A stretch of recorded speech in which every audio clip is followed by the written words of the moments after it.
Hi friends, ഇന്ന് നമുക്കൊരു chicken കറി ഉണ്ടാക്കിയാലോ.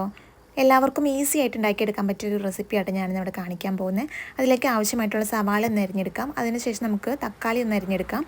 അതിനുശേഷം നമുക്കൊരു ജാറിലേക്ക് കുറച്ച് ചുമന്നുള്ളി, വെളുത്തുള്ളി, ഇഞ്ചി, തക്കാളി എല്ലാം ഇട്ടിട്ട് നല്ലപോലെ ഒന്ന് പേസ്റ്റ് ആക്കി എടുക്കാം.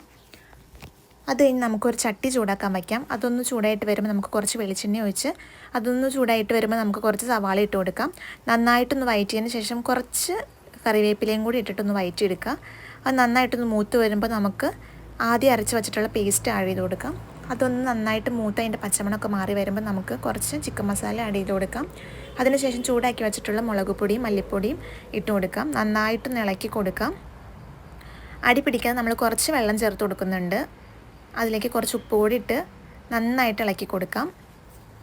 നന്നായിട്ടൊന്ന് ഇളക്കി ബ്രൗൺ കളറായിട്ട് വരുമ്പോൾ നമുക്ക് അതിലേക്ക് ചിക്കൻ ആഡ് ചെയ്ത് കൊടുക്കാം. ചിക്കൻ നന്നായിട്ട് മിക്സാക്കി കൊടുക്കുക.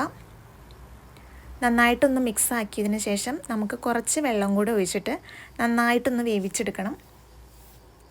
നന്നായിട്ടൊന്ന് ഇളക്കി കൊടുക്കുക. ഇനി നമുക്ക് ഈ ചിക്കൻ ഒന്ന് മൂടി വച്ചൊന്ന് വേവിച്ചെടുക്കാം. ചിക്കൻ ഒന്ന് മൂടി വെച്ച് ലോ ഫ്ലെയിമിലിട്ട് നമുക്കൊന്ന് വേവിച്ചെടുക്കാം. കുറച്ച് കഴിഞ്ഞ് നമുക്കൊന്ന് തുറന്ന് നോക്കാം എന്തായിട്ടുണ്ടെന്ന്. അപ്പോൾ നമുക്ക് ഇങ്ങനെ ഒരു പരുവത്തിൽ കിട്ടിയിട്ടുണ്ട്.